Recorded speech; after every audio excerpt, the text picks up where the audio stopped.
Right, everybody. Before we start, Toby's just told me Roger's rung saying he's having a bit of car trouble. Not again. He's somewhere on the North Circular. Apparently it's taken him ages to find a phone box that's working, and what with the tube strike, he's going to be pretty late, I'm afraid. But don't worry, I'll read in the part of the hotel manager if he hasn't arrived by then. And I hope you're all happy with Graham's set design. As he says, with the small stage, we can't do very much about Ibsen's Mountains, but at least the first act's simple enough. Hotel terrace, centre stage, hotel entrance stage left, Irene's pavilion upstage left. It looks a bit too small on Graham's model, Gerald. Right. No, I'm afraid it's not as big as I hoped, Phyllis, but you'll just have to squeeze into it as best you can. Right, let's make a start. I'd really like to run straight through Act 1 if we can. I might need a couple of prompts still. Oh, that's all right, Toby. We know you'll get there in the end. Right, so Rubeck and Maya are sitting at that table reading their newspapers. Yes, use anything for now, even Toby's Daily Mirror. Okay, let's go.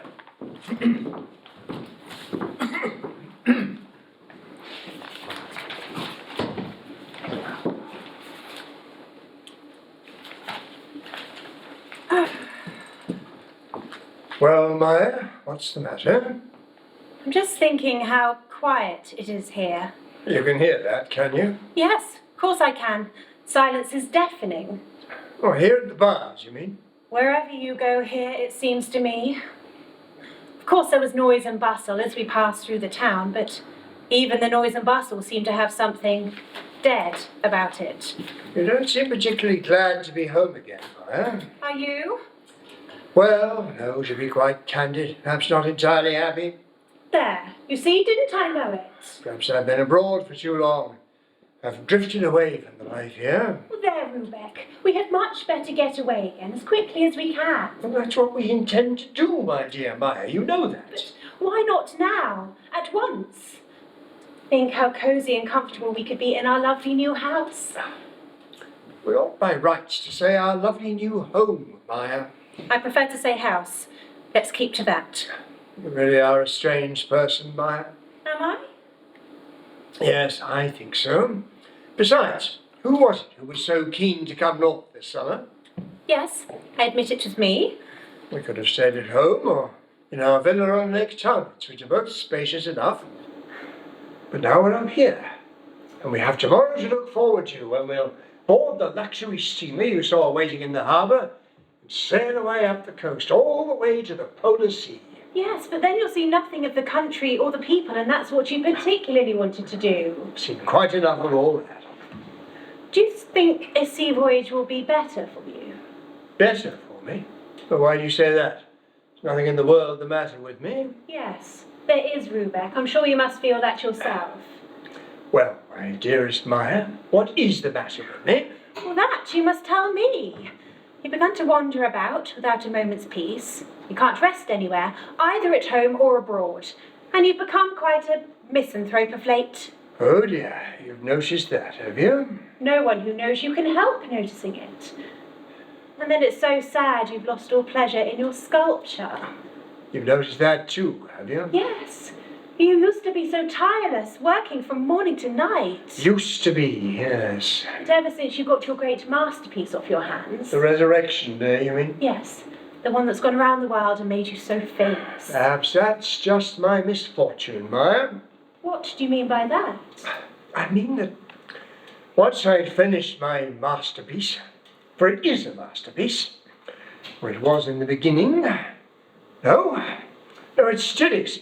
It must be a masterpiece. Why, Rubeck? All the world knows it's a masterpiece. All the world knows nothing, understands nothing. The world must see something in it. There's something that isn't there, yes. Something that was never in my mind.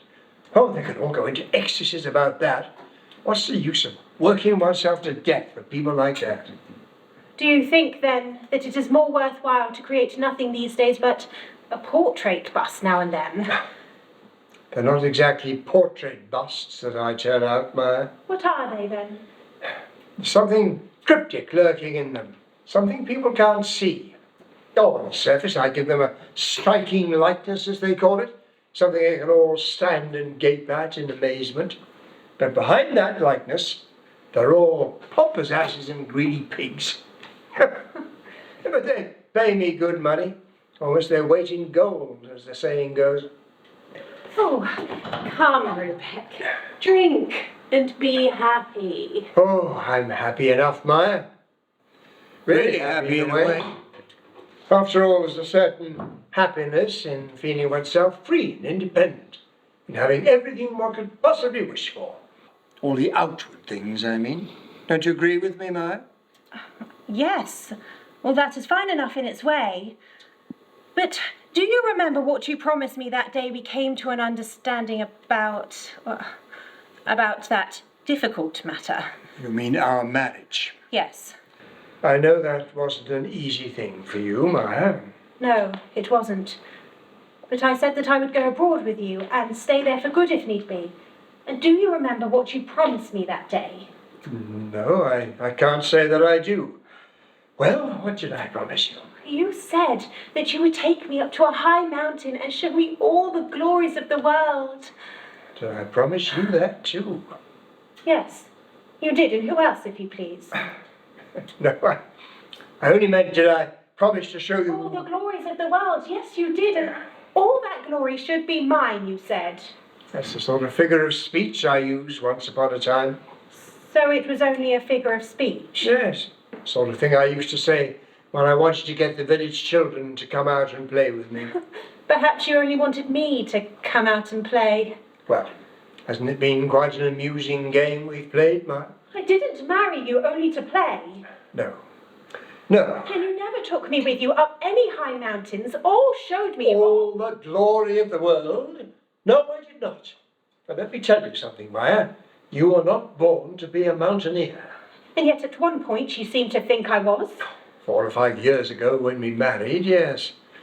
But 4 or 5 years is a long, long time, Maya.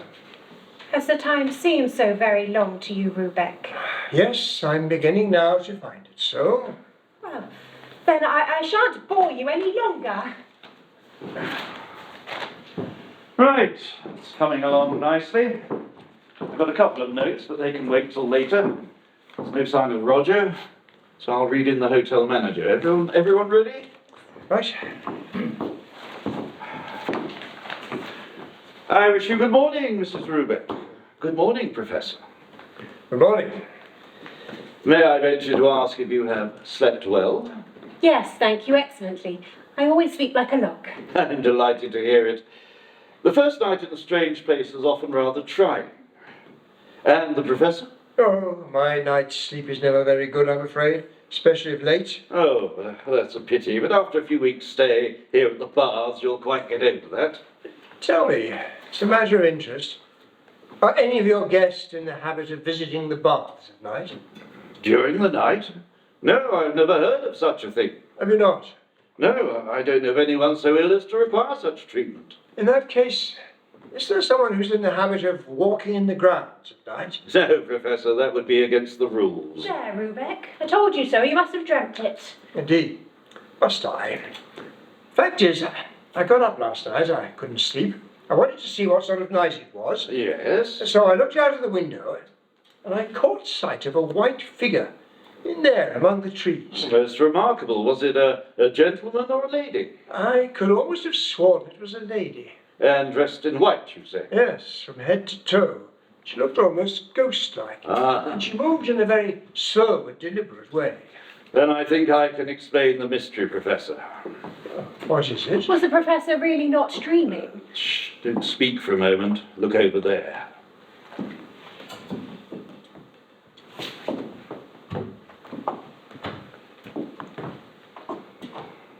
That lady. Who is she? I know very little about her, Professor. She arrived from abroad about a week ago and has taken our little pavilion there. What's her name? She has registered herself as Madame de Satov. Sartov. Sartov. Do you know anyone of that name, Rubek? No, no one. Sartov. It sounds Russian or at all events Slavonic. What language does she speak? I have only spoken to her briefly on a few occasions, and she is far from communicative. But when we talk, she speaks Norwegian like a native. Norwegian? Yes, with perhaps a hint of a North Country accent. That too. Perhaps this lady has been one of your models. My models. In your younger days, I mean. They say you used lots of models then. Oh no, ma'am. I've had only one model, one and one only, for all my work. Look out for the dogs, will you, Lars? If you'll excuse me, Professor, I see someone coming that I'd rather not meet, especially in the presence of ladies. Who is it? It's a certain Mr. Ulfheim, Ah, Mr. Ulfheim. the bear hunter they call him. I know him slightly. He only comes here once a year on his way to his hunting grounds. Excuse me, Professor. Stop a moment, man. Ah, damn it, can't you stand still? Why do you always keep skulking away from me? Is that any way to treat your guests? Has Mr. Ulfheim arrived by the steamer? I hadn't the pleasure of seeing any steamer. Don't you know I sail my own cutter? Would Mr. Ulfheim care to go into the dining room for some lunch? Oh, in there, amongst all the dead flies and people, no thank you. Well, as you wish. But, tell your housekeeper to make me up a hamper as usual, with plenty of provender and lots of brandy, and tell her to find out some good fresh bones for my dogs, and make sure they're raw and bloody ones, eh? Yes, we know how you like things, Mr. Ulfheim. Can I give the waiter any orders, Professor? No, thank you. Nothing for me. And not for me. Oh, blow me. If I'm not a country boy who's straying to tip-top company, What do you mean by that, Mr. Ulfheim? I mean, I believe I have the honour of addressing no less a person than the great sculptor Rubeck. I remember meeting you once or twice the autumn when I was here last. Yes, but that was many years ago. Well, back then you weren't so famous as I hear you've become today. Why, in those days, even a dirty bear hunter like me could venture to approach you. I don't bite even now. Are you really and truly a bear hunter? A bear hunter when I get the chance, madam. But I'll make the best of any sort of game that comes my way. Eagle, wolf, reindeer, women. Just as long as they're fresh and juicy, with plenty of blood in them. But you like bear hunting best. I like it best, yes. But then I have my knife in my hand. We both of us work with hard materials, your husband and I. He struggles with blocks of marble, and I struggle with tense and quivering bear flesh. We both of us win our fight in the end. We never give up until we have the upper hand. There's a great deal of truth in what you say. Yes, I'm sure I am. I mean, stone may be dead, but it has something to fight for. It is dead, but it is determined not to let itself be hammered back into life. Yes? Are you going up into the forest now to hunt? Yes, I'm going right up into the high mountains. I don't suppose you've ever been up into the high mountains, have you, madam? No, never. Ah, well, you must come up there this summer. I'll take you with me. But both you and the professor. It would be a pleasure. Thank you, but Rubeck is thinking of taking a sea trip this summer. Around the coast, through the island channels. What the devil would you do in those fetid gutters, floundering around in the dishwater, I'd rather call it. You hear that, Rubeck? No, far better to come with me up into the mountains, away from this land and its stench. Can't you smell it? It reeks of rotting flesh. People who are sickly and on their last legs should have the decency to get themselves buried, and the sooner the better. Have you ever been ill yourself, Never. Mr. Ulfheim? Never. And if I had, I wouldn't be here now. Oh, but my dear friends, they've been ill, poor things. Oh, what did you do for them? I shot them, of course. Shot them? Shot them dead? I never miss, madam. But how could you possibly shoot people? I'm not speaking of people. But you said your dearest friends. Well, who else should they be but my dogs? Are your dogs your dearest friends? I have none better. They are my honest, trusting, absolutely loyal comrades. But when one of them becomes sick and miserable, and that's my good friend sent packing into the other world. I see.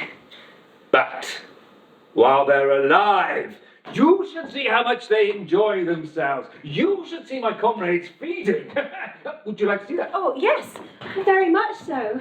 Spoken like a woman with spirit. Come, and you'll see how they swallow whole great thumping bones. It's a joy to watch them. Come, and then we shall talk about going up into the mountains. Eh?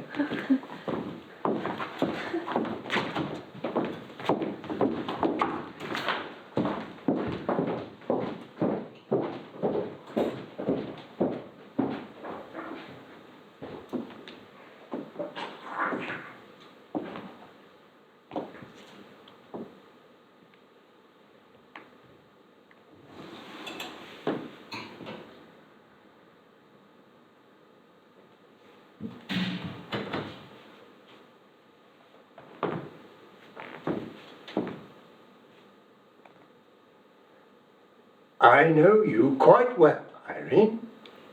You can guess who I am then, Arnold. And you recognize me, Irene. With you, it is quite another matter. With me? In what way? You are still alive. Alive? Who was the other? The woman who was sitting at your table? That was my wife. Indeed. That is well, Arnold.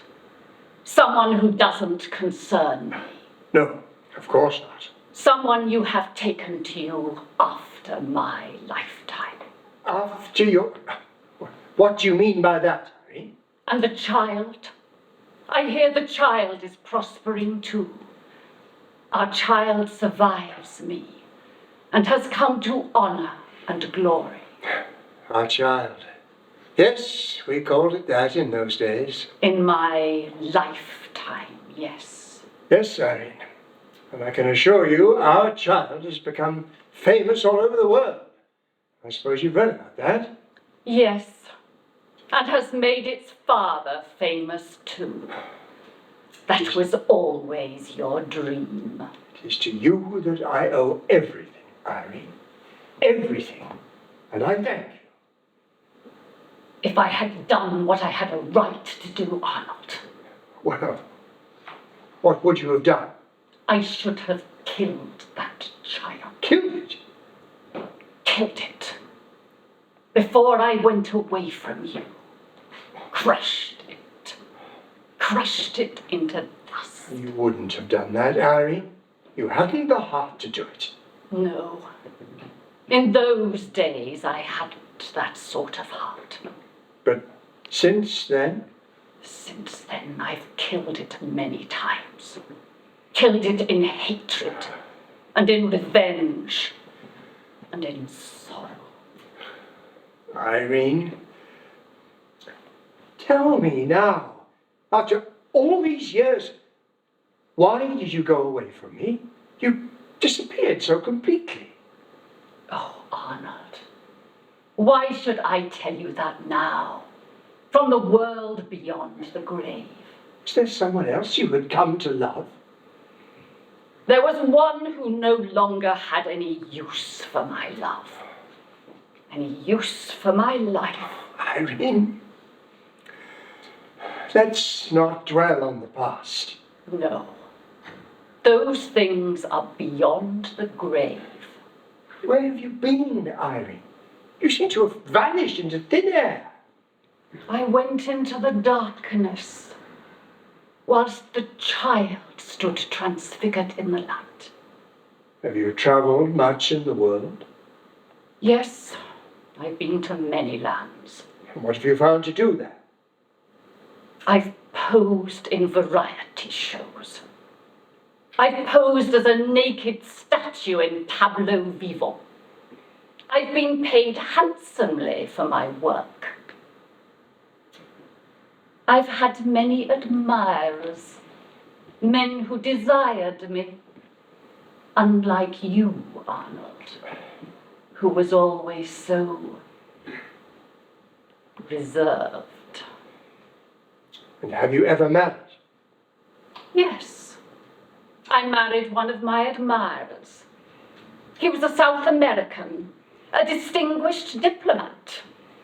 I managed to drive him quite out of his mind.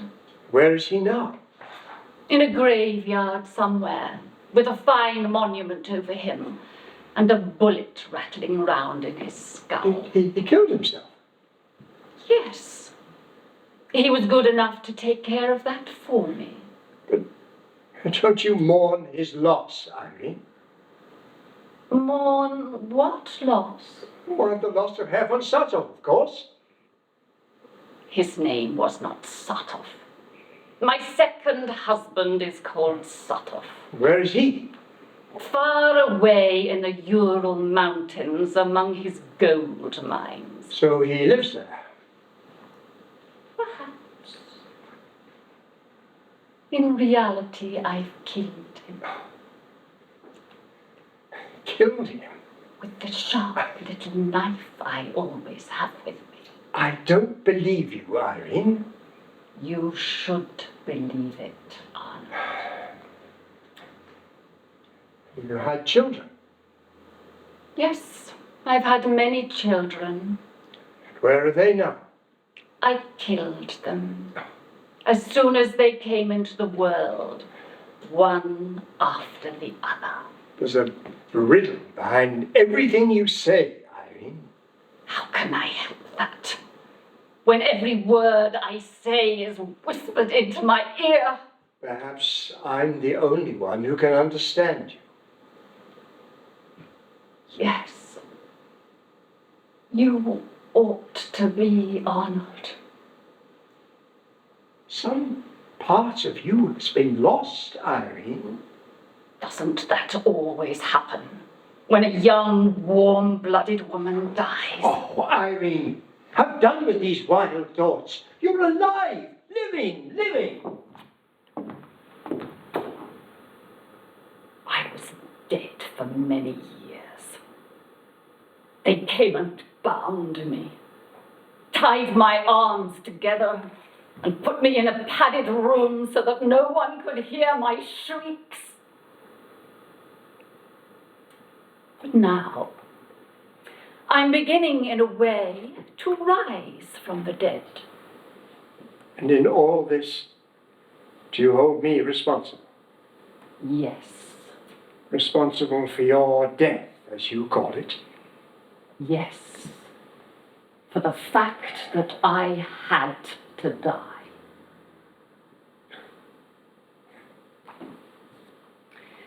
Why don't you join me at my table, Arnold? May I? Yes. And you needn't be afraid of being frozen.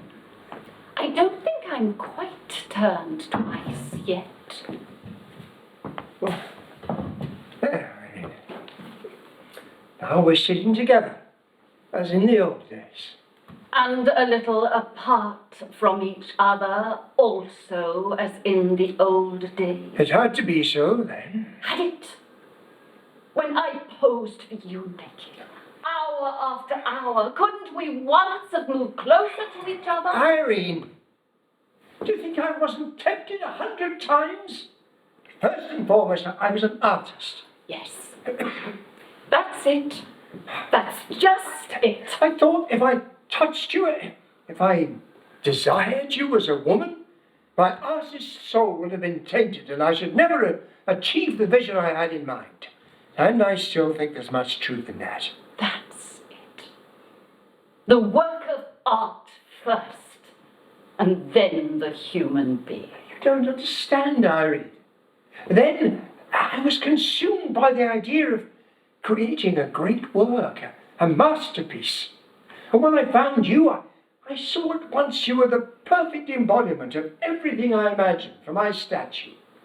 A beautiful, pure young woman, awakening from the sleep of death. Our child, yes. And thanks to you, I did finally achieve everything that I wished for. Yes. And then you had done with me. Irene, how can you say that? And you began to look for other visions. I found none. None after you. No other models. Arnold? Just a model for me, Irene. You were the inspiration for everything I achieved. And what have you made since I left you? I've done nothing. Just frittered my life away making gargoyles. And that young woman you're now living with?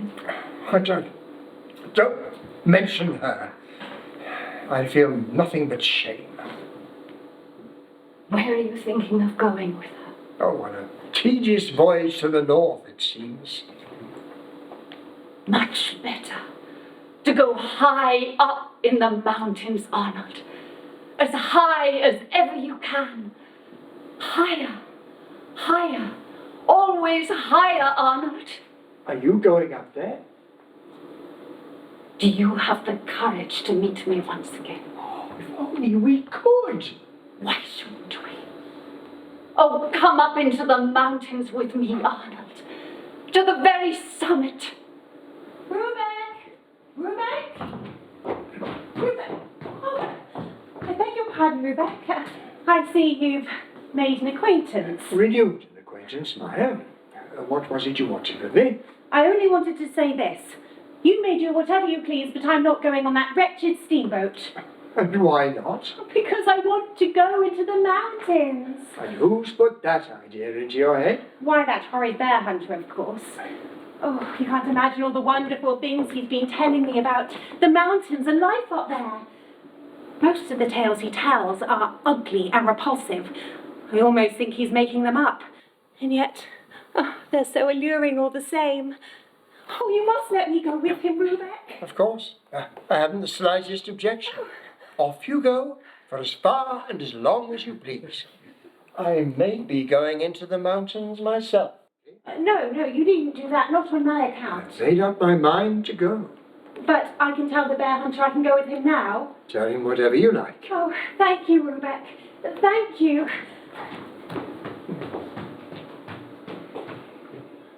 So, Irene, shall we meet on the mountain? Oh, yes, Arnold. I've searched for you so long. When did you begin to search for me?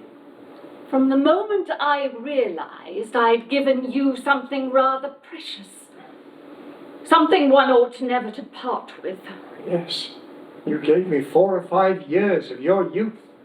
Much more I gave you, spendthrift as I was then. You gave me so much, Irene. You gave me your naked beauty. But you've forgotten the most precious gift. The most precious? What gift was that? I gave you my young, living soul. And that gift left me empty.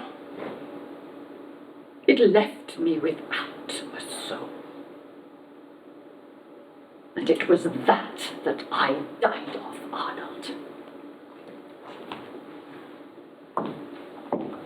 Irene.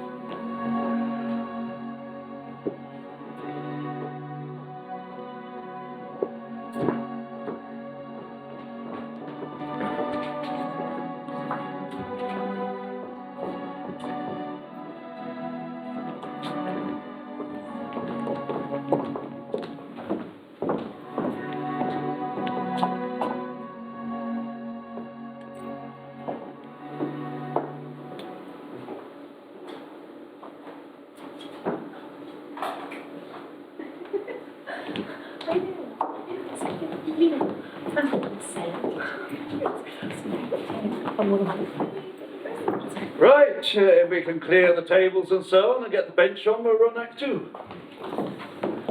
Not good news about Roger, I'm afraid. The police have towed his car away. Apparently it was causing a huge traffic jam by Armos Grove. Roger sounds in quite a state. That's told me as an on for a bit, and I said you can get in touch with the police and try and find out what's happening. Oliver! He does worry about things a bit too much, doesn't he? He does mean well.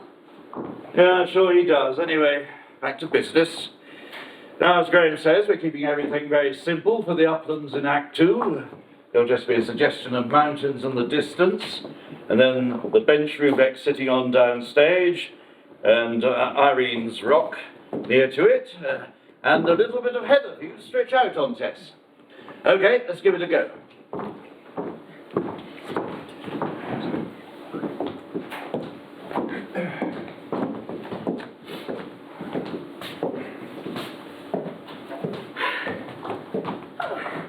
There you are, Rubeck. I've been looking for you everywhere. You come from the hotel.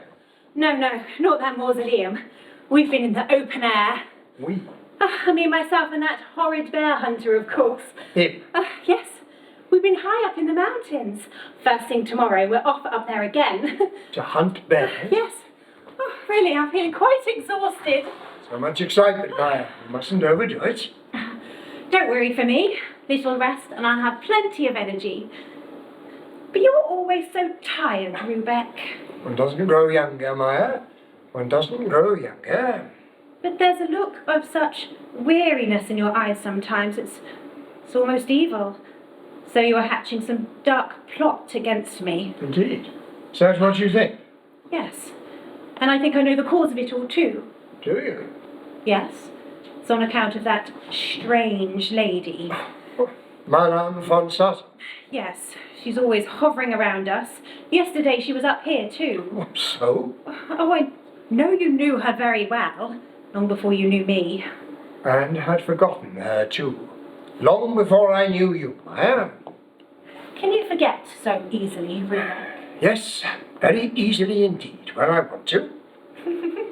My, how serious you look. Yes, perhaps I do. We need to talk seriously, Maya. You begin to make me feel curious. Only curious, not a little uneasy. Not in the least. Good. Then listen. You said that day at the bars that it seemed to you I'd become very on edge of late. Yes, and you really have. And what do you think can be the reason for that? How should I know? Perhaps you've grown tired of this constant companionship with me. Constant. Why not say everlasting? Does it really feel so for you, Rubeck? I know you're not a particularly sociable person.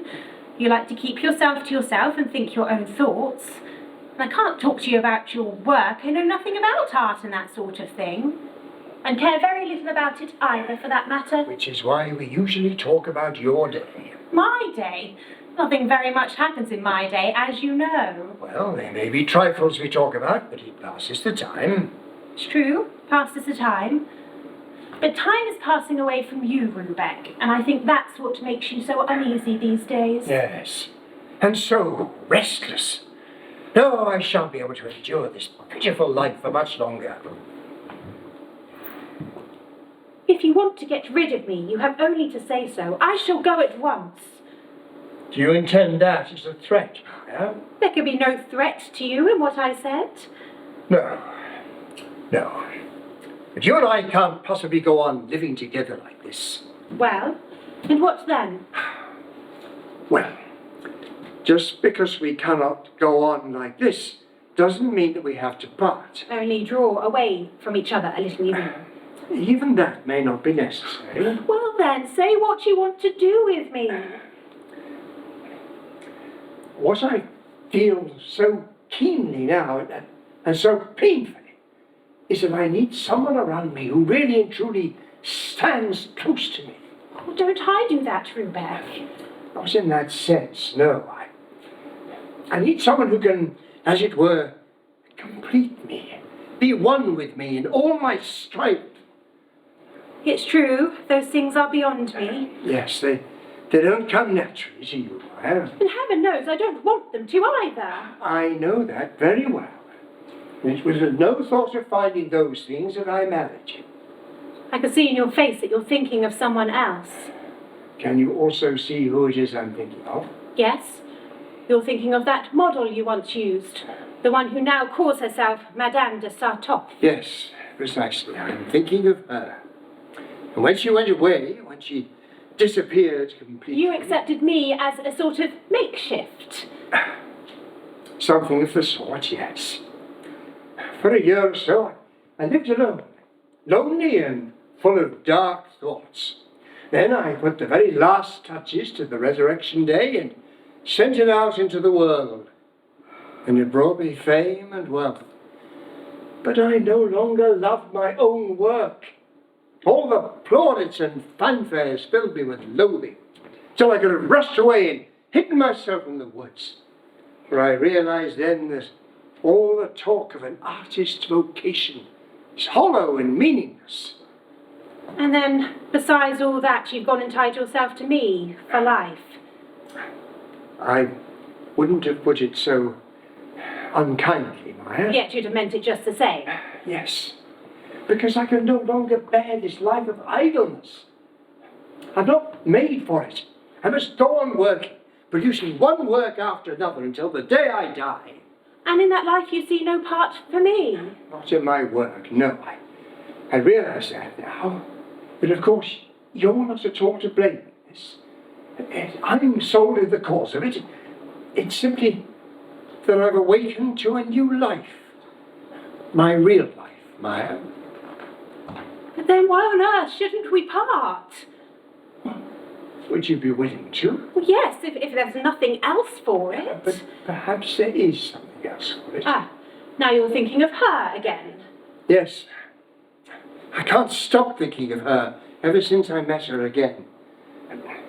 For I'll tell you a secret, Maya. Well, In here, you see. In here, I have a little casket. And in that casket are all my sculptor's visions. And when she went away, the lock on the casket snapped shut. And only she had the key. You, Maya, have no key. So, everything in the casket lies unused. And the years pass, and I have no means of getting at my treasure. well then you must get her to unlock the casket for you. Oh, if only she could. I'm sure she can. It's no doubt because of the casket that she's here. I've not said a word to her about the casket. But she alone has the key, Rubeck, so why are we making all this fuss about what is really a very simple matter? Do you think it's so simple? Yes, I do. Surely in our large house there's enough room for 3. Well, would you consider that? Yes, I would. I think with a little hard work it could work, but... And look, here comes your strange lady now. Where? There, out on the plain, striding like a marble statue. And she's coming this way. Doesn't she look like the resurrection incarnate? How could I have displaced her? Moved her into the shade, remodeled her. Fool that I was. What do you mean by that? Nothing. Nothing that you'd understand. You must speak with her alone. Where will you go in the meantime? From now on, I shall go my own ways. The Professor is waiting to speak with you, madam. What does he want? He wants you to unlock a casket that has snapped shut. Can I help him in that? He says you're the only person who can. Then I must try. Yes, madam, you really must.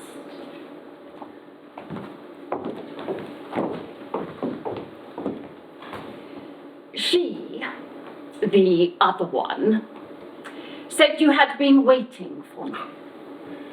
I've waited for you, year after year, without knowing it. But now I found you again. Now that I'm risen from the grave. Yes. Why do you sit there not looking at me?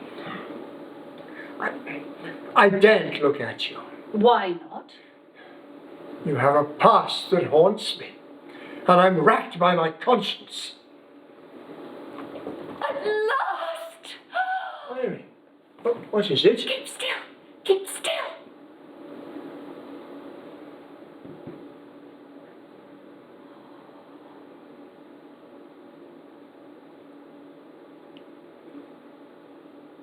Now they've let me go for a moment.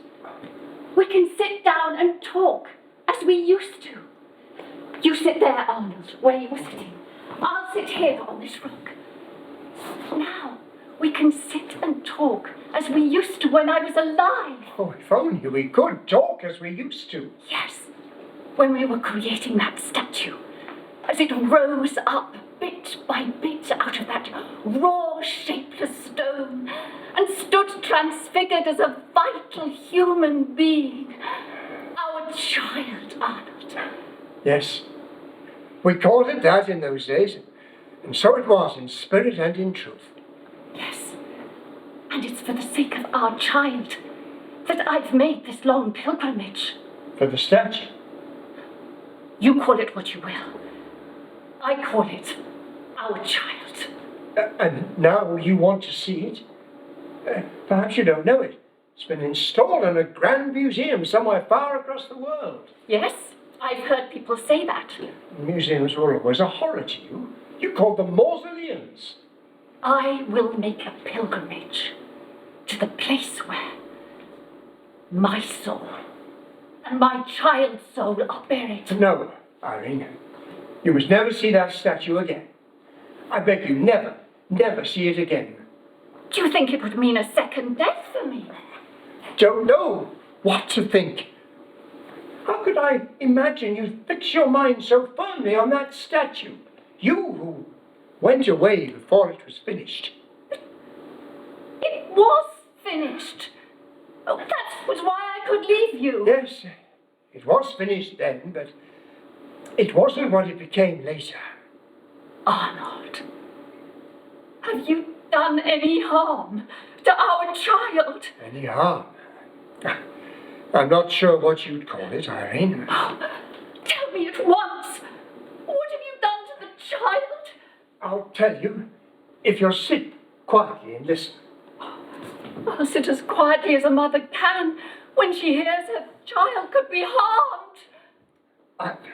I was young then, Irene, with no experience of life. I thought the resurrection would be shown best as the figure of a pure young woman, untouched by life. And so I stood there. Yes, you did then. And now? Don't I still stand so? Not entirely, no. What do you mean, not entirely? I learnt about the world in the years after you left me, Irene. The resurrection day became for me something more complex. The little plinth you stood on, triumphant and alone, no longer allowed room for all the imagery I wanted to add. What imagery did you want to add? I added things I saw in the world around me. I expanded the plinth, made it wide and spacious, and I added a little bit of the earth. And from fissures in the earth, men and women emerge, each with features that suggest those of different animals. But in the centre, there stands the figure of a young woman, radiant with the joy of light. Not quite in the centre, no. I had to move the figure back a bit for the sake of the general effect. Otherwise, it would have been too dominant.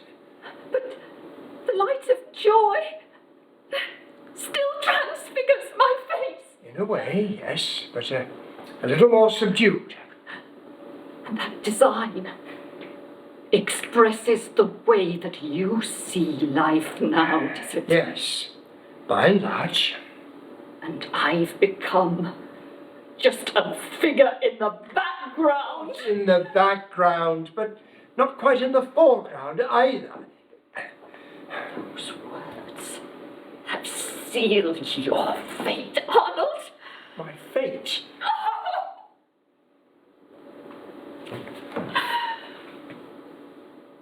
My whole soul and our child were in that figure. I'll tell you how I've placed myself in the group. At the front, beside the fountain, sits a man weighed down by guilt. I call him remorse for a forfeited life. He sits there, dipping his fingers in the fountain, trying to wash them clean. But he's tortured by the thought that never will he be able to do that and gain a new life. He'll be forever imprisoned in his hell. Poet! Why poet? Because you indulge yourself in endless thoughts and feelings. You've killed my soul so you wallow in remorse and self-pity. With that, you think you can wipe the slate clean? I'm an artist, Irene. With all my frailties, I was born to be an artist, and in this life I shall never be anything else. But I, too, had a life to live and a destiny to fulfill. I should have borne children into the world, real children, many children, not children that are hidden away in museums. Oh, Arnold, I should never have had anything to do with you.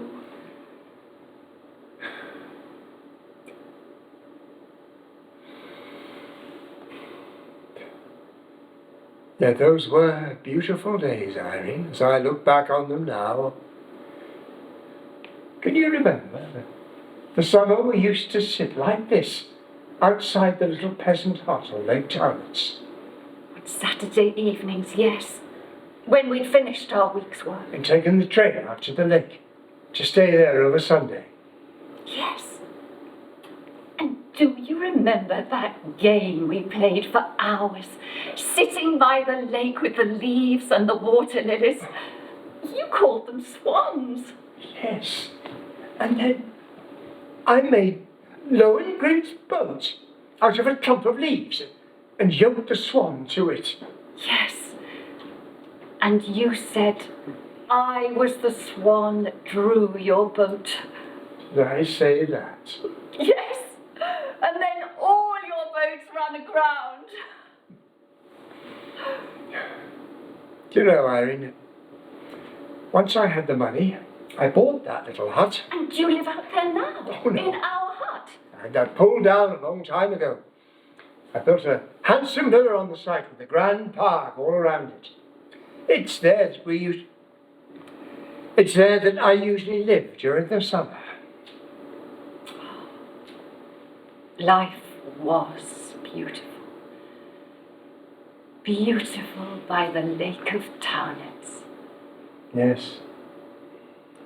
And yet we let all that life and beauty slip away. Can you remember a little word you said when you'd finished with me and our child? Did I say something then that you still remember? Yes, you did. Have you forgotten it? I suppose I have. You took both my hands in yours and pressed them warmly. And I stood there waiting breathlessly. And then you said, "This has been a wonderful chapter in my life." Did I say chapter? Yes. And with that word I left you.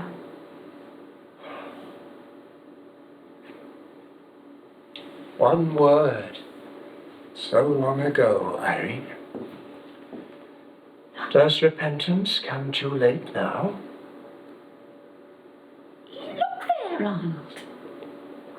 Now the sun has gone down behind the peaks. See what a red glow the rays cast over the heather. Long time since I've seen a sunset in the mountains. Or a sunrise. Don't think I've ever seen a sunrise. I once saw a wonderful sunrise. Did you? Where was that? High up on a mountain top. You lured me up there by promising me I'd see all the glory of the world. And I fell down and worshipped you. And then I saw the sunrise. Irene? Couldn't you come and live with us? What with you and that other woman? Me? as in the old days. You could open up all the things that are locked away in me. I no longer have the key. You do. You're the only one who possesses it. Help me. Help me to live my life over again. Empty dreams, Arnold. Dead, empty dreams. For the life that you and I led, there's no resurrection. There's Maya off into the mountains with the bear hunter. Your lady, yes. Or the others. Good night, Professor. Dream of me. Now I'm going off on my adventures. What's the aim of this adventure? I'm going to put life before everything else. So you're going to do that too, are you? Yes. And I've already made up a little ditty about it. Have you now? Yes. And it goes like this. I am free, no more prison life for me. I am free as a bird on the wing. So it seems, Maya. Yes, for I believe I have awakened at last. Well, good night to you both, and good luck with the adventure. There's no luck involved. We just need my skill, experience, and a sharp knife.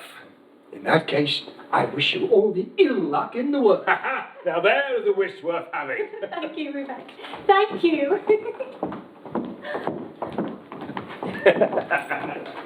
A summer night on the uplands. Yes, that would have been life. Will you spend a summer night on the uplands with me, Arnold? Yes. Yes, Irene. Oh, that could have been our life together. Yes. But we only see what we have lost when we dead awaken. And what do we see then? We see that we have never lived.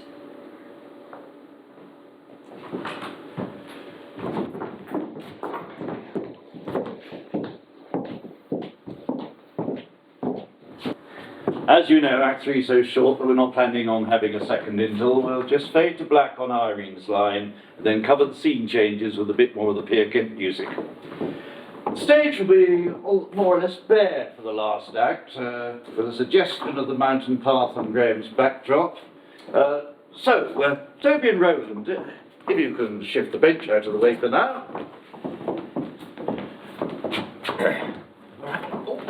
Thanks. And any news of Roger?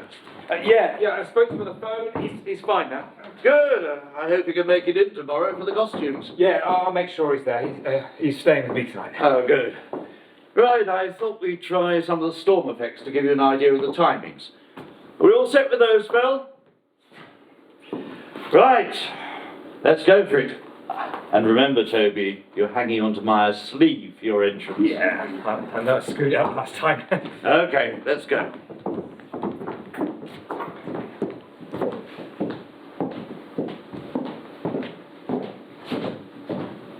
Let me go! Let me go! Are you going to bite me? Let- You're as fierce as a wolf. Let me go! No, I won't. Well, then I'm not going another step with you. Not another inch. Do you understand? And how will you get away from me on this mountainside? I'll jump off that ledge if I have to. Dash yourself into 1,000 pieces? Well, go on if that's what you want. Well, you're a fine one to go hunting with. Indeed. It's not only bears I hunt. So I see. Hunting bears is a fine sport, but this is the best sport of all, I think. Do you? So, where's this fine mountain lodge you told me about? Over there. That pigsty. That's not quite a castle, I grant you. But it'll do for our purposes. And what purpose is that? For us to rest in. You may rest assured I shall not step foot in it. Well, that is a pity. For I have spent many a fine summer's night in there with my companion. You mean with your other goats? Oh, so I am no more than a mountain goat now, am I? Yes, with your horns. And you can see them, can you? Yes, great big ugly horns you have. Oh, wow. Beware my tongue! Please, little time, try to behave yourself. It was just in jest. Well, I'm tired of your jest, and I'm tired of you. I'm going back down to the hotel. Well, that is easier said than done, my fair companion. You'll need my help. I'm very sure I can manage on my own. The more fool you. You doubt my strength, Mr. Oldham. It's not a matter of strength. It's a matter of knowledge and experience. You see that mist? Yes? In no time at all it'll close in. You won't be able to see a thing. You wouldn't last 5 minutes on the descent. Well then, you must help me. What else are you good for? You are as sharp as an adder. Here, take my hand. Certainly not. I shall follow behind you. Very well, madam. As you wish. You know, I once helped a young woman. Lifted her up from the gutter and carried her to a better life. Carried her in my heart, too, and would have done so for the rest of my life. Do you know what thanks I got for my pains? No. What did you get? I got these horns you say you can see so clearly. Is that not a most comical story? Oh yes. Very comical story. But I know another story that is even more comical.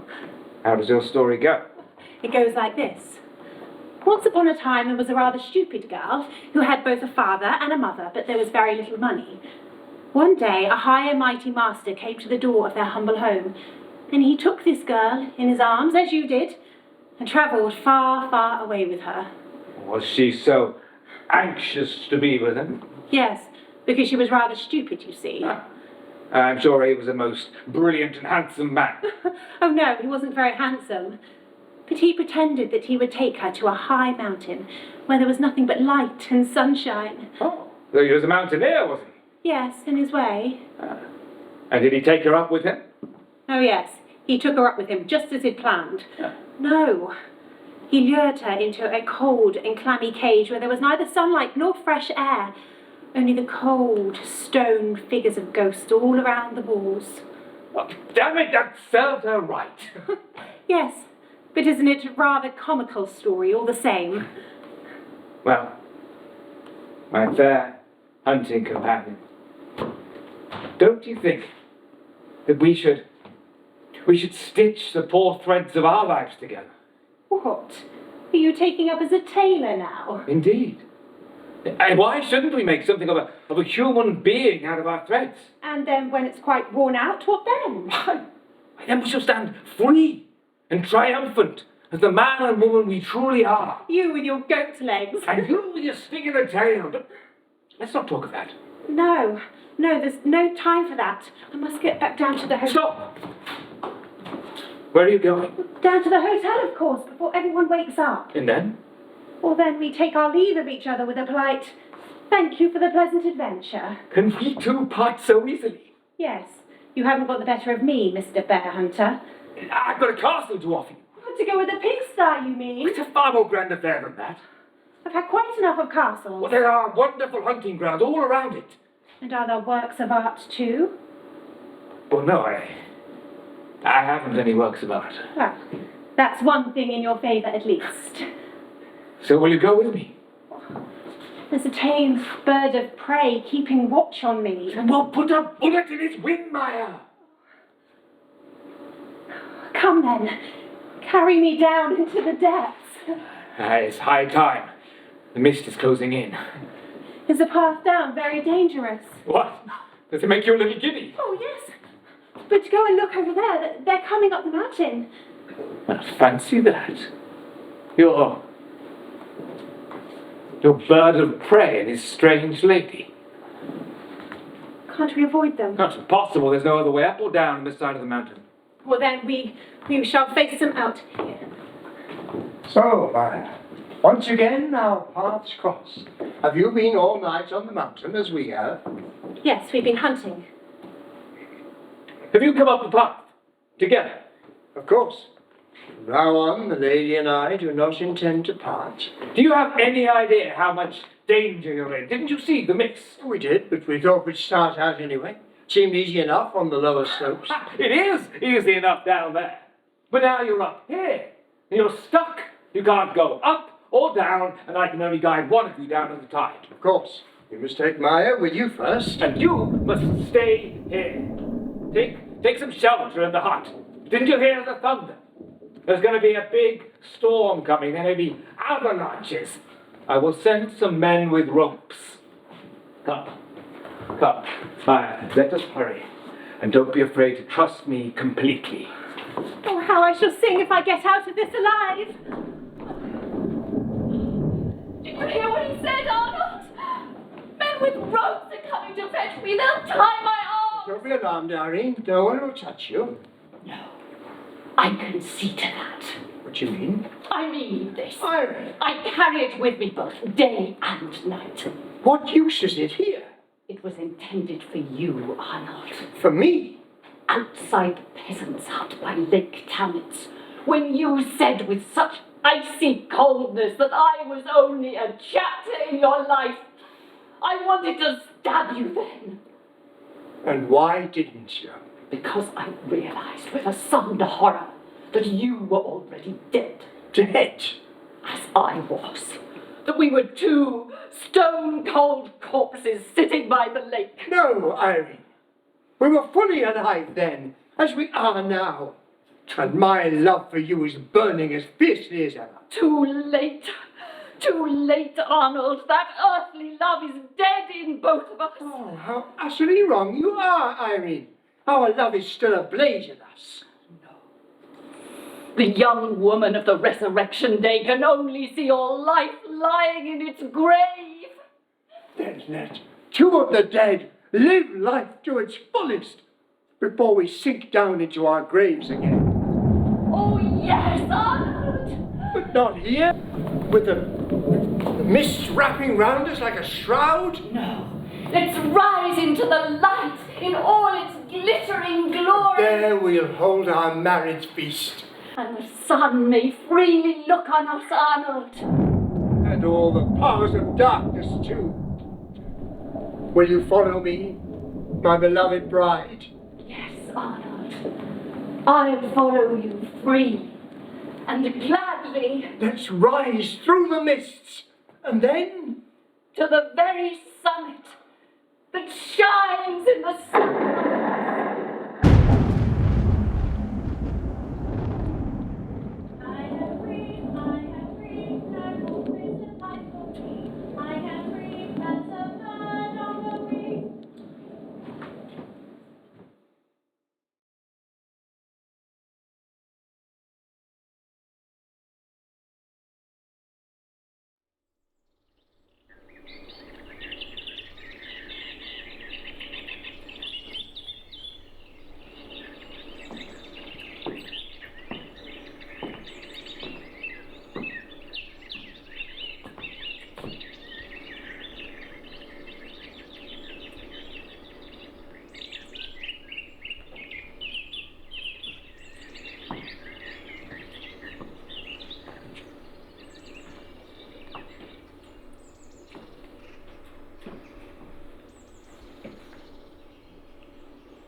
do you remember? We walked on deep-packed ice across the lake, somewhere in Manitoba. You in your purple coat and muffled hat, me in my raccoon. Two figures on a whitened plain who struggled to keep balance and recall what frosty feelings kept them at arm's length and let them slip alone. A skater here or there, or playful child, or raucous dog, crisscrossed this vast expanse where no sun shone and pale-rimmed clouds pressed down upon our herds. A silence mostly, though now and then our icy breaths exchanged formalities.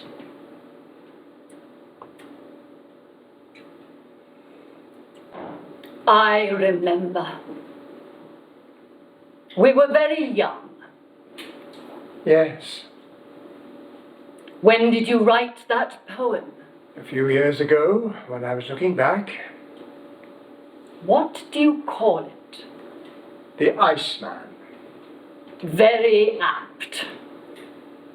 Do you know what that poem always reminds me of? How should I know? It reminds me of that Ibsen play you once acted in London. Which one? When We Dared Awaken. You played Rubeck's young wife, Maya. Ah, I remember now. It got dreadful reviews. But you weren't dreadful. In fact, I remember you did it very well. But no one likes the play. If I remember, it's pretty morbid. Lots of Nordic gloom and doom. About an old sculptor, regretting he'd cared more for fame and fortune than love. Not what you'd call a light comedy. Exactly. His last play and a total flop. I'm not surprised. Oh, he was. He thought it was his best play. By all accounts, he wrote it like a man possessed. His family thought it was driving him mad. So how did he take it when it failed? He was devastated. He had a sort of collapse and never came out of it. So how come you know so much about all of this? It's a play that's always fascinated me. Trust you to love a flop. Oh, but I'm not sure that it is. It's beautifully crafted, and I love the passion in it. Yes, well, Maya had plenty of spark to her. What was that ditty she kept singing? I am free, I am free. Yes, that's it. And then she goes off with the bear hunter, who's full of life and wants to screw the hell out of her. What's that character's name? Alfheim. That's right. Do you remember Toby who played him? I remember he had the figure for it. Yes, thighs to die for. But he drove us all mad in rehearsal, missing his entrances, forgetting lines. He was a director's nightmare. Poor Gerald nearly murdered him a couple of times. But he was all right on the night, if I remember. Oh, yes. He was fine then. One of those actors who messes things up until you put an audience in front of them. Then all of a sudden everything clicks. Maddening, yes. But I don't understand. What's the connection between your poem and When We Dead Awaken? It's my Rubik moment. The old man regretting a lost love. Lost? Who are you kidding? You walked out, remember? Slammed the door on our life together. I know. I was more than ready to give it another try. I know, but... You froze. The Iceman. Yes, mea culpa. Why? Why did you do it? I don't know. I couldn't cope with it all. But we had it all, for God's sake. I felt like life was a prison. What, serving a life term with me? Something like that. I wasn't ready. When would you ever be ready, you big baby? Not for another big baby, anyhow. Yes, you made that very clear. Did I? Life's hell. Why bring another human being into all this shit? I remember I said something like that, yes.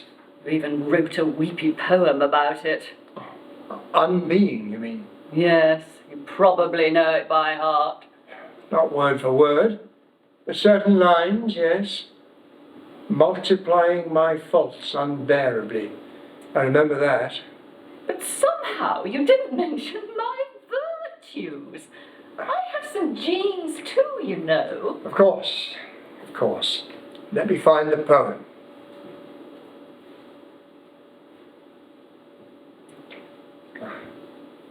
Or rather, playing God, I feared I'd multiply my faults unbearably, so you would curse Creator and creation. And the other bit about having the guts. You might have had 1,000 faces and the shrill voice of cousins, except I lacked the courage to create you. That just about sums it up. Scared to death. Of what? Of life. Commitment. All you've got to show for all these years is words, words, words. It's true. I produce words, not babies. Words, words, words. At least I didn't stop you having babies. No. But I wanted yours. Let me go. Let me. Toby! Sorry, Joe. Sorry, love. How can you forget that cue, Toby? You're supposed to be hanging on to Maya's sleeve. Yeah, sorry, I know. Can we try it again? If you'd be so kind, Toby, that would be very nice. Sorry, love.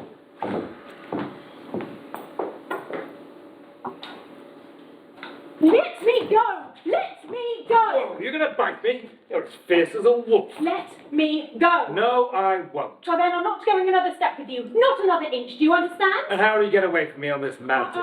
I'll jump off that ledge if I have to. What, dash yourself into 1,000 pieces? Well, go on if that's what you want. Well, you're a fine one to go hunting with. Indeed, and it's not only bears I hunt. So I see. Hunting bears is a fine sport, but this is the best sport of all, I think. Toby, could you make that a bit more suggestive? It's a little matter of fact at the moment. Oh, yeah, I'll try. Can you cue me, love? Where from? From So I See, you mean? Yeah. No, you better go for the line before. Damn it. What was my line before that one? Toby, let's just go with Maya's line. Well, you're a fine one to go hunting with. All right? Okay. Yeah, I remember. Well, you're a fine one to go hunting with. Indeed. And it's not only bears I hunt. So I see. Hunting bears is a fine sport, but this is the best sport of all, I think. No. Sorry. I'm just not feeling it. Let's take a break. Back in 15 minutes, all right? Okay. Sorry, love. Poor Toby. But we mustn't be too hard on him. He was a good soul. Impossible to work with, but He was all right on the night. Strange looking back. There I was, acting Maya, fighting off the horny bear hunter. When at home, you couldn't wait to get away from me. Like Rubeck. At least he was mourning a lost love. Who's your secret woman? There wasn't one. Really? What about that poet you had the hots for? What was her name? You mean Karen? Yes, that little floozy. It wasn't her fault. I'd have screwed anything that moved just to... Screw us up. Yes, I told you. I know, I couldn't cope with it all. Pathetic. Go on. I deserve it. What's the point? It's done. It's finished with a lifetime ago, for God's sake. And yet, What? I need to make sense of it. Forget it. We're old. 10 years to go if we're lucky. Or unlucky. There you go.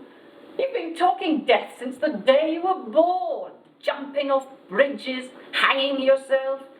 Always the drama queen. It felt real enough then. What did? The pain. But that's what youth's for. Lights, camera, action. And now we reflect. You do. Some of us are too busy living. Rushing around, you mean? Listen to you. Get a life. Stop moping around all day writing those bloody poems. I'm a writer.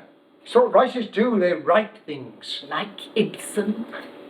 Not like Ibsen. But I like the idea of him sitting down in old age, writing about a lost love of his youth, making a play out of it. And a fat lot of use it did him, eh? Hello? Hello? Oh, there you are, Rubeck. I've been looking for you everywhere. But I see you're not alone. Have you come from the hotel? No, not that mausoleum. We've been in the open air. We? I mean myself and that horrid bear hunter, of course. Ah, him. Yes. We've been high up in the mountains. So much excitement, Maya. You mustn't overdo it.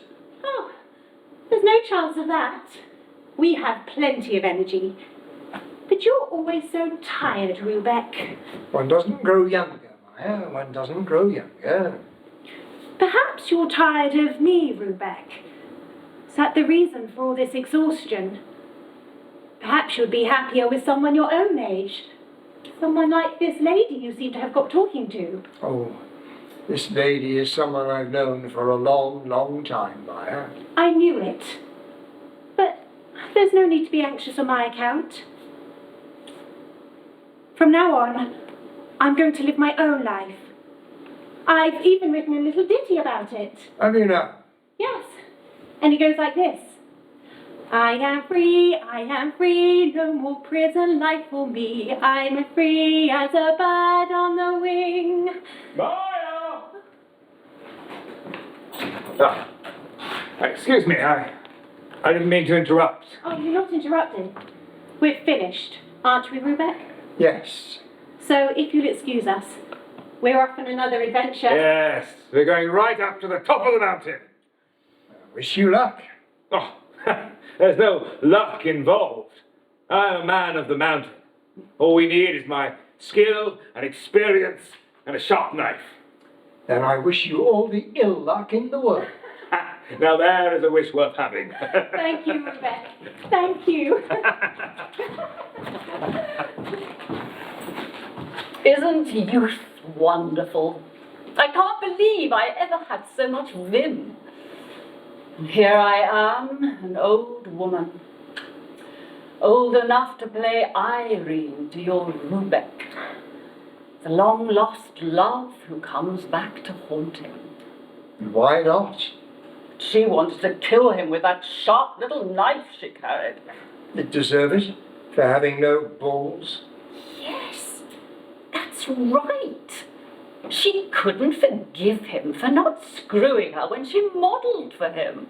And can you forgive me for screwing you up? Is that what you want? My forgiveness? It would help. Help what? Coming to terms with it all? You mean your life? Yes. Was that so strange? Isn't that what we're supposed to be doing at our age? Making sense of it all before it's too late? Speak for yourself. I'm not ready to exit just yet. Besides, don't kid yourself. You didn't screw me up. I screwed around, perhaps. Painfully, I heard. Yeah, I took a few knocks. For real. Yes, if you want to know. That nice theatre director, Sam, the one you admired so much. Yes. He had balls.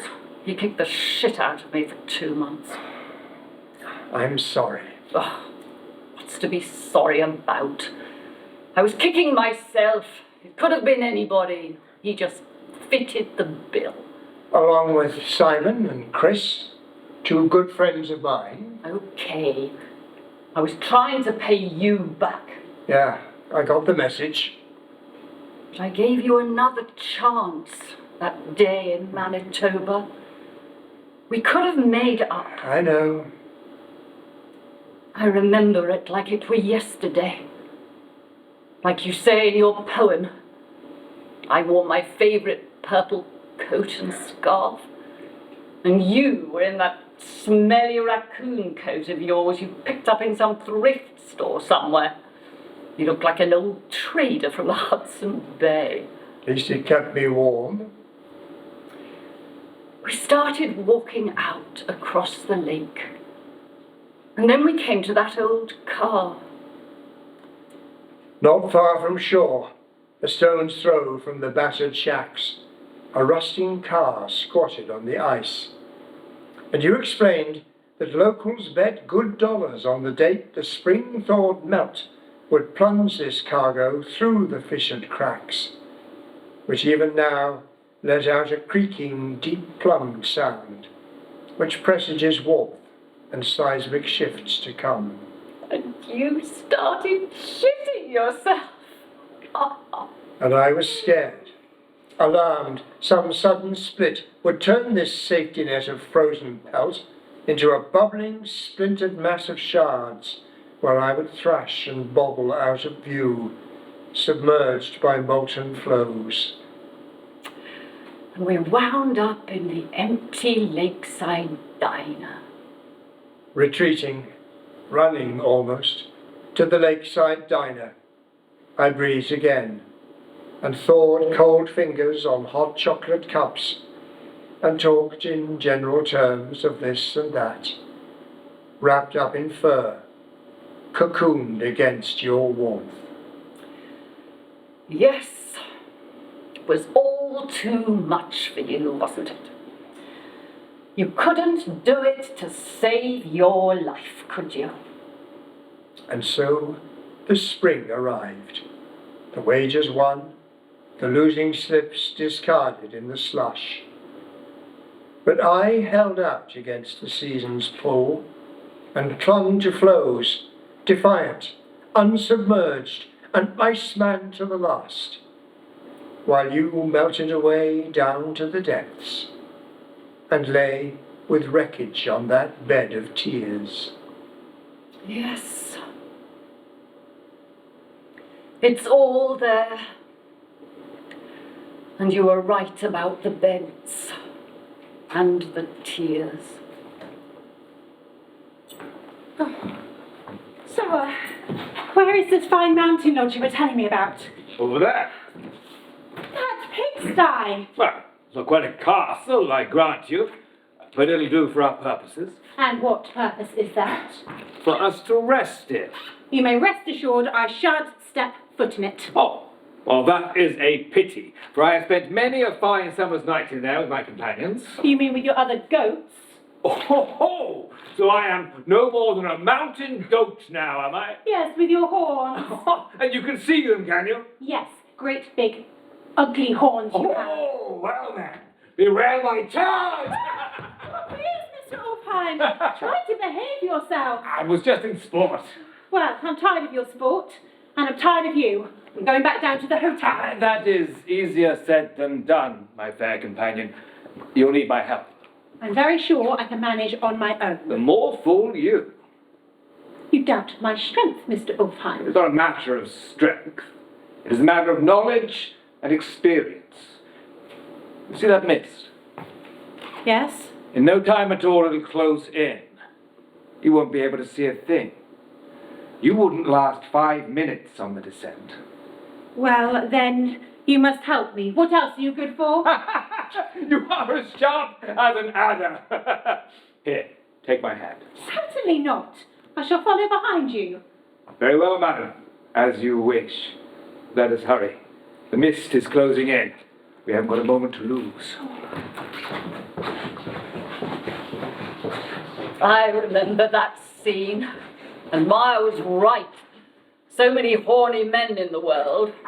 At least I could trust Toby. Yes, I seem to remember his inclinations lay in another direction. Yes, bless him. And he didn't find it easy playing the tough guy, poor thing. When all around, Yes, even Roland. what? You never told me that. I thought the old devil was past all that sort of thing. Well, you were wrong. He still had a twinkle in his eye. Randy Roly Rubeck, eh? Yep. Everyone. Except you. The Iceman. Melting away. Back to Blighty. And silence. What can I say? Except words, words, words. Poems, yes, if that's what you mean. I mean, you were writing obituaries. Obituaries. Yes. To us. To our life together. Born London, died Manitoba. We've been dead for decades. Why the exhumation? Because, like Rubeck, I'm still haunted by it. So, you're trying to bring me back to life. Yes, in a way. I want to be left in peace. Rest in peace. Isn't that what the tombstones say? Just let me be. But I can't. So what do you want from me? To say I'm not mad as hell at you for Mummy to kiss it better? Something like that. And will that make everything okay? It may do. I've no idea how you feel about me. Well, let me tell you. At first, I hated you.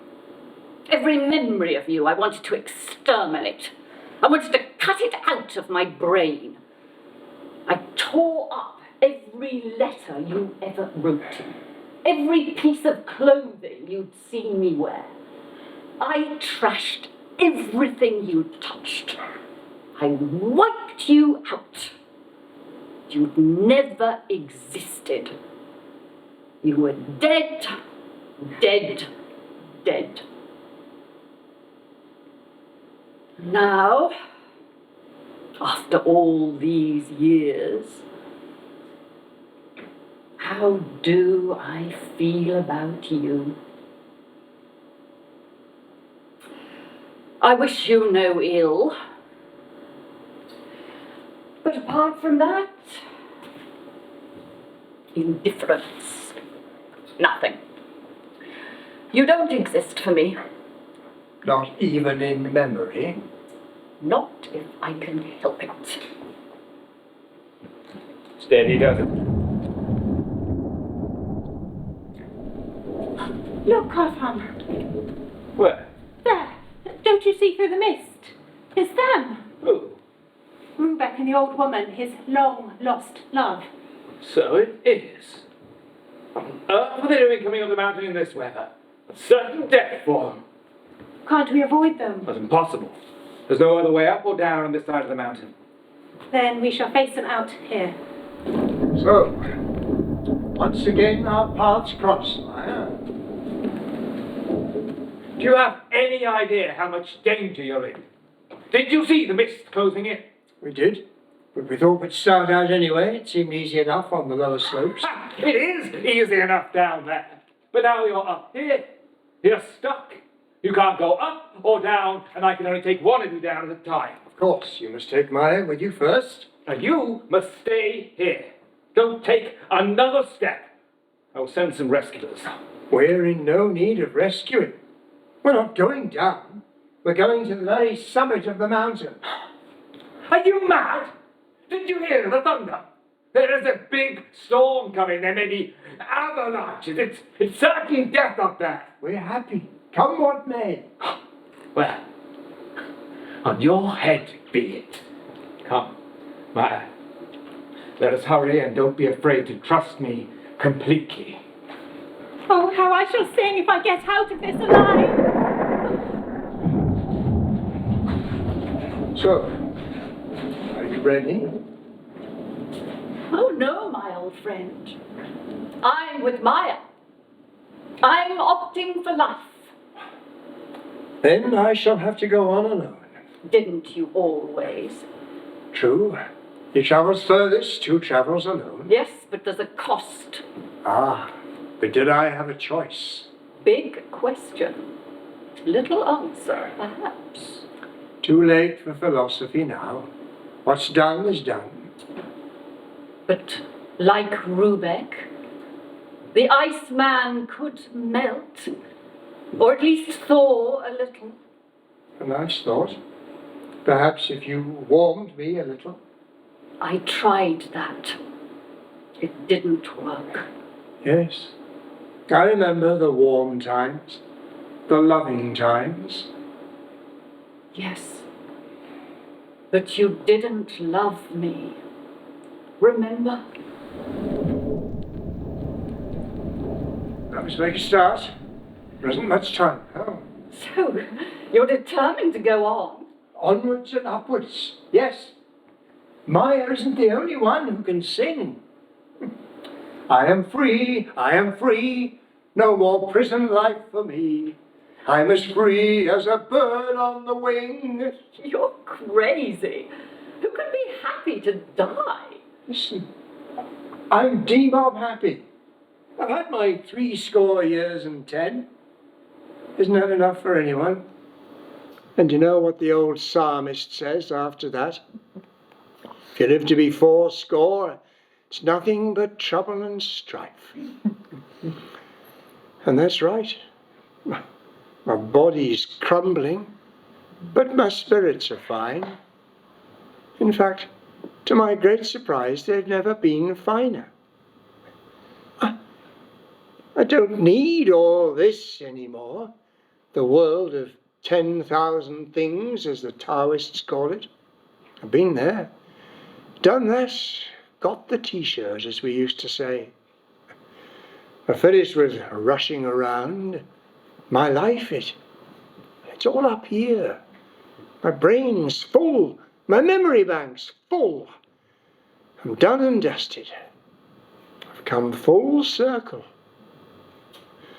I'm a big, fat, gurgling baby, smiling at everything, smiling at everybody, going goo, goo, goo.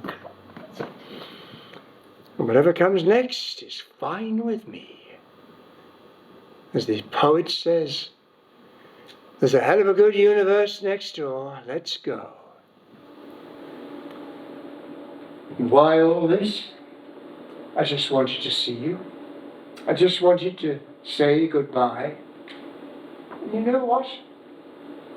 It's better now. Even the pain feels good. It's a soothing, healing pain. So thank you, my old ghost. Thank you. Thank you.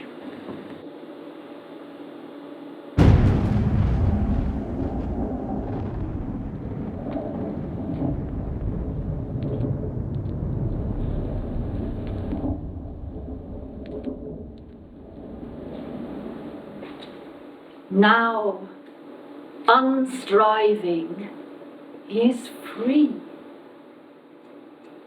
The world of 10,000 things seen from afar. No longer bound, he knows the joys of peace. I am free, no more prison life for me. I am free as a bird on the wing.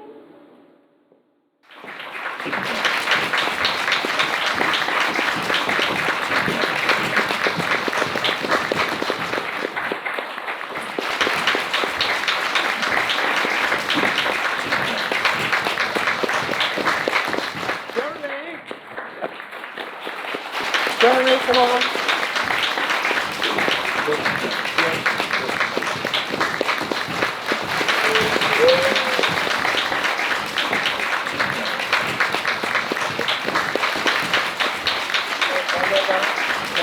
Thank you, thank you.